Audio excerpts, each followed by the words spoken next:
मात्र 1.5 पेजेस का ये डेरिवेशन इतना इंपॉर्टेंट और इतना कंफ्यूजिंग होता है कि आप याद करते करते थक जाते हो और बार बार भूल जाते हो।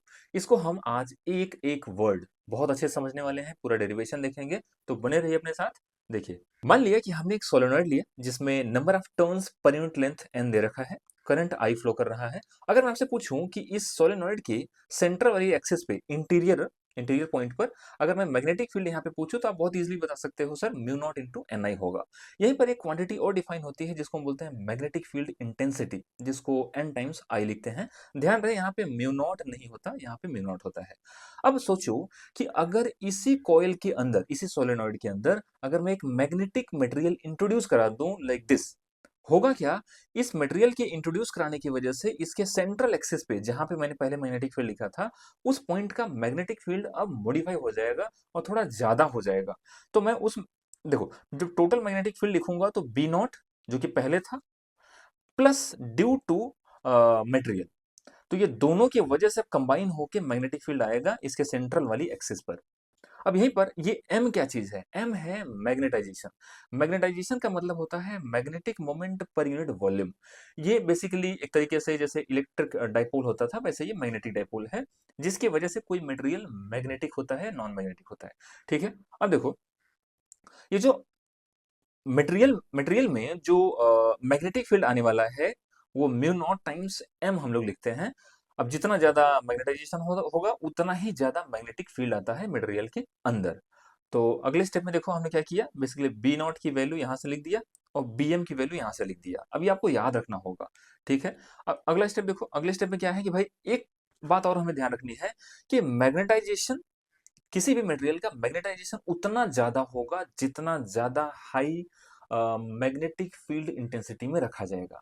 तो यहां से प्रोपोर्शनलिटी हटाने के बाद एक आता है कांस्टेंट जिसको हम बोलते हैं मैग्नेटिक ससेप्टिबिलिटी। ये भी अभी आगे आके बहुत ही मतलब कंफ्यूज करने वाला है आपको। तो मैग्नेटाइजेशन डायरेक्टली प्रोपोर्शनल होता है मैग्नेटिक फील्ड के, और ये क्या है, प्रोपोर्शनलिटी हटाया तो बेसिकली एक कांस्टेंट है जिसको मैग्नेटिक ससेप्टिबिलिटी कहा। अब देखो अगले स्टेप में मैंने क्या किया, म्यू नॉट कॉमन ले लिया, ये बचा एन आई, ये बचा एम। अब एन आई की जगह पे मैं एच लिख सकता हूं, जबकि एम की जगह पे काई इंटू एच। इसको काई पढ़ते हैं, चाई काई जो भी पढ़ना चाहो। उसके बाद तो बस सिंप्लीफाई करना है, ये बना एच, ये बना काई इंटू एच, एच को भी बाहर ले लिया, ये बना one plus chi mu naught. अब इस पूरे को हमने, ये म्यू नॉट तो म्यू नॉट रहा, इस वन प्लस काई को हमने म्यू आर लिख दिया। ठीक है, उसके बाद ये एस तो एच रहा।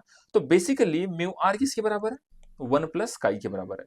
उसके बाद अगले स्टेप में देखो, ये जो पूरा है ना mu not into mu R, इसको मैंने कंबाइन करके म्यू लिख दिया। तो B is equal to mu into H बन गया। म्यू क्या है, परमिबिलिटी ऑफ मीडियम। ये एच क्या है, मैग्नेटिक फील्ड इंटेंसिटी, और ये है मैग्नेटिक फील्ड।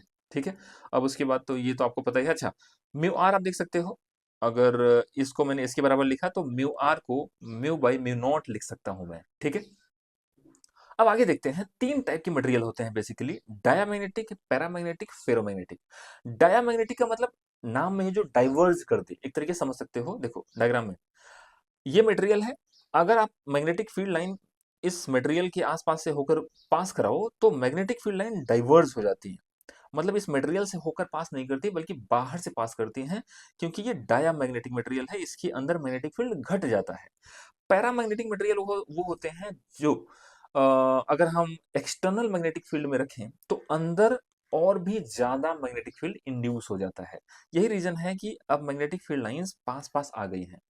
फेरोमैग्नेटिक वहीं पर एक ऐसा मटेरियल होता है जो बहुत ही ज्यादा, अगर आप उसको मैग्नेटिक फील्ड में रख दो, एक्सटर्नल मैग्नेटिक फील्ड में, तो वो कुछ ज्यादा ही मैग्नेटाइज होता है।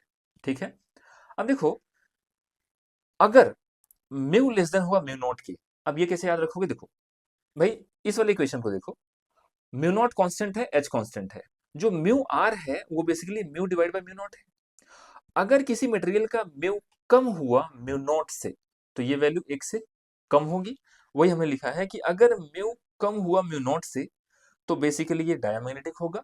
अगर म्यू ज्यादा हुआ म्यू नॉट से, ऑब्वियसली अगर म्यू म्यू नॉट से ज्यादा हुआ तो ये वैल्यू एक से ज्यादा आ जाएगी। म्यू अगर ज्यादा हुआ म्यू नॉट से तो म्यू आर एक से बड़ा हो जाएगा।